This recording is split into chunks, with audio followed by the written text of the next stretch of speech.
Alright, welcome to my YouTube channel. My name is David Samuel. Welcome to Mathematics is Easy. Today we are going to be talking about number and numeration, and I'm going to be touching some aspect of approximations with it. Please, I would like you to like and subscribe on this YouTube channel for more videos. So today I'm going to be talking about place value. I'm going to be talking about decimal places, and please just pay attention, follow, just take your book and begin to write them one after the other. You are going to enjoy the class. I'm going to be telling you the position of number after decimal point so that you can know the one decimal places, two decimal places, and the likes. Then thirdly, I'm going to be talking about significant figure. There are many students that has missed most of their work as a result of not knowing how to approximate their work or their answer, to be precise. I know many people usually have headache when it comes to this, but just trust me, you are going to enjoy the class. Whether you are in Basic 5, the class is for you, or you are in GSS 1 to 3, the class is still for you too, or you are still in SS 1 to 3. There is no level that you will be that you will not need approximation. Now let's go to the class. Don't forget, please like and subscribe. Now today I'm going to be taking firstly place value. Ability to know the value of each digit in any given number. So I have a question on the board now. I would like you to write it now. 9876.5432. Now let's see how it works. Now 6 is the last number before the decimal point. The last number before the decimal point is called unit. It's called what? Unit. So you can write unit on top of it. The one before it is tens, then 100, then 1,000. Do you get that clear now? Right? So we have 9,800, 7 tens, and what? And 6 units. See that dot is called decimal point. It's called what? Decimal point. Then all the number at the back of that decimal point are called decimal places number. Now 5 there is tens. It ends with th, not tens. Tens. Now followed by hundreds, followed by thousands, then followed by 10,000. We can have it like that. Then let me explain how it works. Now 9,000 there, we say that we have 9,000. That means 9 times 1,000, which is 9,000. So in any examination, you can have the options like this. Either 9,000 or 9 times 1,000 or 9,000. You can have your options like this. So don't be confused with it. Is that clear? Now 800 can come in form of 800. They can write the options like this. They can write it as 8 times 100. They can equally write 800. So either of the three that you see in your options, once you know the position of that number, then you are good to go. Then we said our 7 is what? Tens. That means 7 times 10, which is what? 70. Is that clear to you? Which is 70. So just follow the process one after the other. And we said the last number is what? The last number is 6. That is 6 units. Unit means 1. So 6 times 1 will give you what? 6. Then I would like you to just check back. We said our 5 is what? Tens. 5 tenths means 5 over 10, or 5 divided by 10. That is the meaning of 5 tenths. And it will give you 0.5. Do you get it now? So if it is 3 tenths, it will be 0.3. If it is 4 tenths, it will be 0.4. If it is 7 tenths, what will it be? 0.7. Then let's go on. Then we said that our 4 is what? 400. That means 4 divided by 100. So write it down in your book like that. So you have 0.04. Do you get it? If it is 500, it will be 0.05. So that is how it works. Let's manage our board. So let me find a place to write it here now, okay? So 3,000. 3,000 will be what? Guess 3 divided by what? 1,000. That means it will be 0.003. Is that clear to you? If it is 4,000, it will be 0.00 If it is 8,000, it will be what? 0.008. That's a good one. So let's move on, guys. Now we have 2 10,000. According to the examples that I give to you. So that will be 2 divided by what? 10,000. So it will give us 0.0002. Is that clear to you now? So if it is 5 10,000, it will be 0.000 what? 5. Now you can pause the video to check the thing again until you understand it. Let's move on to the next page. So let me give you some example how the question usually comes in any examination. How? Now, the first example is, what is the value of 8 in 13.489? So if I were you, I will underline my 8. That 8 there is 100. The first number after the decimal point is what? Tenth, then followed by 100. So our 8 is what? 800. So they may write 800 or write 8 over 100 or 0.08. Either of the three. They are still talking about the same thing. Is that clear to you? So you will look at the number, then look at the position of that number, then you write the answer given to you. Now, my second question on the board now, that what is the place value of 5 in 2569.04? So our 5 there is what? Is 100. Is the third number before the decimal point. It is third number before the decimal point. And that is what? 5 times 100 will give you what? 500. Either they wrote 500 or 500 is still the same thing. Alright, so now the third question on the board. Please don't forget to like and subscribe to this channel. Alright, what is the place value of 6 in 3.006? That is 6,000. Is the third number after the decimal point. Is that clear to you? So it will be 6 divided by what? 1,000. And it will give you what? 0.006. Do you get it now? Please, I would like you to just pay attention. You can pause the video so that you can get it very well. Now, I want a quick exercise for you now. I will just write it on the board now. Just copy it and solve it by yourself. Then check your correction from our comment section.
Alright, you can check the comment section. I will drop the answer there, the solution to these questions there. Is that clear? So you can check the comment section. Then you can follow the link that I will be dropping there to join our Telegram page for more solutions. So let's move on to the next subtopic now. Now it's time for decimal places now. All these D does P, this does P, 3DP, 4DP. Approximate your answer. Don't be scared. So let me firstly, define what decimal places is. So decimal place simply means decimal place is the position, I beg your pardon, is the position of a digit to the right of the decimal point in a what? In a decimal number. So the first thing is that note your decimal point. All the numbers at the back of the decimal point or after the decimal point, they are the one that we call decimal place numbers. Is that clear to you? According to English dictionary. So look at this example very well. 543.2167. All the number after the decimal point are called decimal places number. Is that clear to you now? So now, let's go to the board and let me explain it in details for you. Now, write down this number that you are seeing on the screen. Write it down. Now, 9876.5468. So you can write it down now. Please write it down. I will give you time to do that. Please write it down. Now, the first number after the point is called the first decimal place number. Is that clear? So that means our 1 DP is what? 5. The number at the back of it, is it up to 5? No. So you not add anything to that number. So your answer, if you want to approximate it to 1 decimal place, is to be what? 9876.5000. Do you understand now? Because the number at the back of that 5 is not up to what? 5. Now, let's move on. Let's go to 2 decimal places now. The second number after the point is what? 4. So underline it gently. The number at the back of it, is it up to 5? Yes, it's even more than 5. That is 6. So add 1 to that 4. So it will give you 9876. Don't be mistaken, please. 9876.5500. All that numbers returns to zeros. Is that clear to you now? All right. So write the number again. Let me use it for 3 decimal places. Don't be tired, please. Let's move on, guys. Right. Now, the third number is what? 6 after the decimal point. So underline that 6 now. Can you do that for me? Underline it gently. All right. The number at the back of it, is it more than 5? Yes, that is 8. So you will need to add 1 to that 6, making it 7 before that 8 can turn to 0. So now you will now write 9876.54, then 7, then 0. Is that clear to you? You can pause the video for more explanation. Just pause the video to understand it. Now, there are times that you will see some numbers like this, 0.00567, that they started with zeros. When it comes to decimal places, please, zeros matters. Zeros matter. So the first number after the decimal point is 0. So it's still the one we are working with. But the number after it is not even up to 1. So it will still be 0.000. Is that clear to you? But follow the next process, please. Write the number again. Write the number again. Please write it again. Now, the second decimal places number there is what? 0. But the number at the back of it, is it up to 5? It's even 5, isn't it? So you will need to add 1 to that 0. Then other numbers returns to 0. Now it will now be what? 0.1000. Oh my. I think you understand this thing that I'm explaining here, right? All right. So write the number again. Write the number again. Write the number again. Then our third number after the decimal point is what? Is 5. So help me to gently underline it. So the number at the back of that 5, is it up to 5? Yes. So I will need to add 1 to my 5, making it what? 6. So all the other numbers at the back of it returns to what? 0. So we have 0.00600. That is into the third decimal places. Is that clear to you? Thumb up. All right, let's move on to the last subtopic for today, which is the significant figure. I'm happy today because you are gaining more knowledge through this. All right, sometimes you see SF. What is the meaning of SF? I will just use examples to explain this, and I really wish you open your heart to quite understand this thing. I said it earlier that decimal places is different from significant figure now, right? Now, significant figure, the first significant figure here is 1, the first number, not after the decimal point, but the first number you will ever see is what? 1. So underline your 1. That is your first significant what? Figure. All right. Now, the number at the back of it, is it up to 5? No. So that means you don't add anything to that 1. You just write down 1, then you turn others to 0. The reason why I didn't put zeros in the example here is because any zeros after the decimal point is nothing if there is no significant number there. So now repeat the question again. The second number is what? 2. So I would like you to gently underline that 2 for me. Can you do that for me, please? Underline the 2. That is your second significant figure. Yes or no? All right. So the number at the back of it, is it up to 5? Yes. So that means we add 1 to that 2. So making it what? 130. Now put 0.000 as you like. All right. I would like you to write the question again. Write the number again. So let's use it for 3 significant figures. So now the third number is what? 6. So I would like you to underline that 6 for me. Can you do that for me? That's a good one of you. But the number at the back of it, is it up to 5? I'm talking about that 3 after the decimal point. No.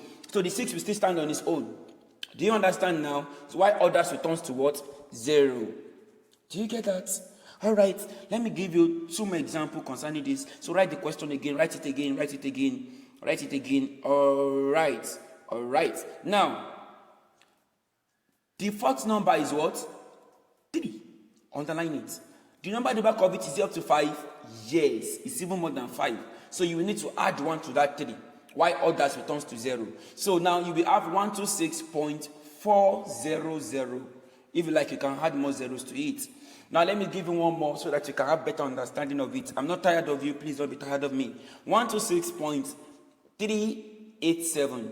The fifth number is what? 8. Can you underline that for me, please? I would like you to underline that 8 for me. Don't be tired. All right. So after underlining the 8, the number at the back of it is up to 5? Absolutely yes. So what you need to do is to just add 1 to that 8. Is that clear? So you have 126.390. That is the 5 significant figure. So please, if you have not subscribed, please just subscribe and like this video. Now let me give you this last example so that you can have full understanding of what I'm talking about. All right, I have it on the board. Now you see that this one, after the decimal point, comes a lot of zeros. When it comes to significant figure, 0 is not a significant figure. So the first significant figure there is 6. You will jump all the zeros. That is the difference between decimal point and significant figure. The number at the back of it is 7, so you need to add 1 to that 6. Is that clear to you? So that 6 will turn to 7, while others will be zeros. Do you understand that now, please? So please, you need to write the number again. So let's move to 2 significant figure now. The second significant figure is what? 7. So underline that 7 gently. Can you help me to underline the 7? All right. The number at the back of that 7, is it up to 5? Absolutely yes. So I will need to add 1 to my 7 to make it what? 8. Why others turns to what? 0. So can you do that for me, please? You can see the answer on the screen. All right. Thank you very much. Now, write the thing again. Write the number again. Let me give you, at least one more example. Then at least so that you can rest. You've tried a lot today. That's a good one. All right. The third number is what? Significant number is what? 8. Underline it. The number at the back of it is up to 5? Absolutely no. So I will not add anything to my 8. So I will just write 0.0000678 and my 2 returns to 0. Thank you very much. I'm very grateful. Thank you for joining me today. You can check the comment section. I'm going to be dropping some classwork there that will help you. And if you join my Telegram page, you will have access to many questions in mathematics. Please don't forget to like, don't forget to subscribe, and please share the link with your friends, with your